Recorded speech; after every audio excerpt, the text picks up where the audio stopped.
বর্তমান পরিস্থিতিতে আমরা যেটা দেখছি, স্বরাষ্ট্রমন্ত্রী এবং পররাষ্ট্রমন্ত্রী ওই দুজনে হলো ওনাদেরকে চুরি পরিয়ে রাখা দরকার। ওনারা কোনো স্টেটমেন্ট নাই, কোনো বক্তব্য নাই, ওনাদের কোনো উদ্যোগ নেই। এজন্য সরকার নাগরিকদের নিরাপত্তা দিতে পুরোপুরি ব্যর্থ হচ্ছে। সরকার যেমন ঢাকাতে ব্যর্থ হচ্ছে, সকল বিভাগে সীমান্ত নাগরিকদের নিরাপত্তা দিতে ব্যর্থ হচ্ছে।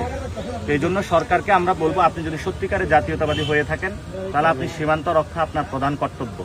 আর যদি আপনি করতে না পারেন তাহলে আপনি একটা ভুয়া জাতীয়তাবাদী। এজন্য যারা ভুয়া জাতীয়তাবাদী আছে তাদের হাতে দেশ নিরাপদ নয়।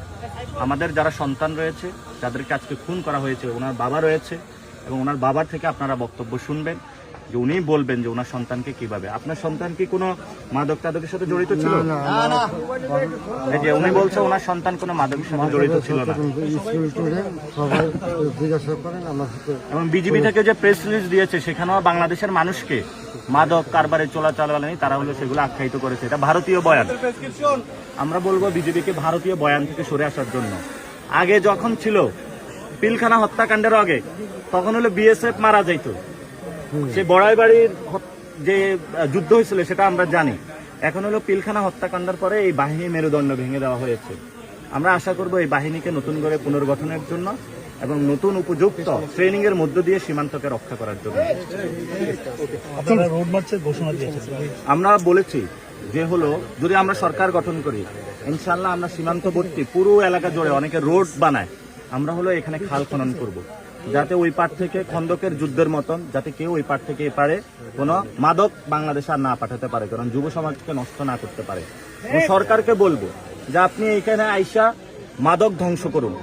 ভারতের যে ফ্যাক্টরিগুলো রয়েছে সীমান্তে, তারা প্রচুর মাদকের ফ্যাক্টরি স্থাপন করেছে এবং এগুলো তো অনেক পার্লামেন্টারিয়ান মেম্বারও এই ব্যবসার সাথে জড়িত। সরকার পার্লামেন্টে ঢুকার আগে এগুলোর হলো মাদক খেয়ে আসছে না কিনা সেগুলো হলো চেক করানো আগে দরকার। সরকারের যারা অনেক এমপি আছে তারা মাদক ব্যবসার সাথে জড়িত, ইয়াবা ব্যবসার সাথে জড়িত। বাংলাদেশে তাহলে ঢাকাতে ইয়াবা পাওয়া যায় কেন? পোলাপানের কাছে গাঞ্জা পাওয়া যায় কেন? ফেন্সিডিল পাওয়া যায় কেন? সরকারের যারা এমপি আছে, স্বরাষ্ট্র বিভাগ আছে, তাহলে তারাও এটার সাথে জড়িত আছে। সালাউদ্দিনকে হলো জবাবদিহিতার আওতায় আনতে হবে। উনি হলো নার্কোটিক্সের সাথে জড়িত আছে, নাহলে বাংলাদেশে নার্কোটিক্স আসে কিভাবে? এটা আমাদের প্রশ্ন। আমরা বলেছি যদি সীমান্ত হত্যা আরো বাড়ে, সরকার যদি উদ্যোগ না নিতে পারে, আমরা সীমান্তের দিকে লং মার্চ দিব ইনশাল্লাহ, বাংলাদেশের সবাইকে নিয়ে দেখবো আমাদের কে ঠেকায় তারা। এবং সরকারকে বলবো এর আগে আপনারা উদ্যোগ গ্রহণ করুন যাতে আপনারা সীমান্ত হত্যা কমিয়ে নিয়ে আসতে পারেন। এবং কয়েকদিন আগে একজন সাংবাদিককে খুন করা হয়েছে। এখানে সাংবাদিকও নিরাপদ না, স্কুল কলেজ ছাত্র নিরাপদ না, কোনো নাগরিক নিরাপদ না, তাহলে বাংলাদেশের মানুষ কোথায় নিরাপদ? এটা সরকারের কাছে প্রশ্ন আমাদের। আমি আজকে আসার পথে অনেক জায়গায় আমাকে বাধা দান করা হয়েছে, আপনি 3 জন যাইতে পারবেন, 4 জন যাইতে পারবেন। আমি তো বাংলাদেশে দাঁড়িয়ে আছি, আমার যেটা ইচ্ছা সেটা আমি ঘুরবো, যেটা ইচ্ছা সেটা আমি যাব। হু আর ইউ যে আপনি আমাকে বলার জন্য যে আমি কয়জন সহকারে যাব? কালকে রাত্রে থেকে আমাদের ডিস্টার্ব করতেছে স্বরাষ্ট্র মন্ত্রণালয় থেকে। এই যে চুড়ি লাল চুড়ি পরাইতে হবে সালাউদ্দিনকে।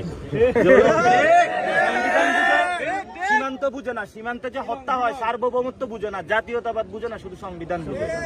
এগুলো হলো ভুয়া সাংবিধানিক, এগুলো হলো ভুয়া জাতীয়তাবাদী। এই জন্য তাদেরকে বলবো বাংলাদেশের পক্ষে আসুন।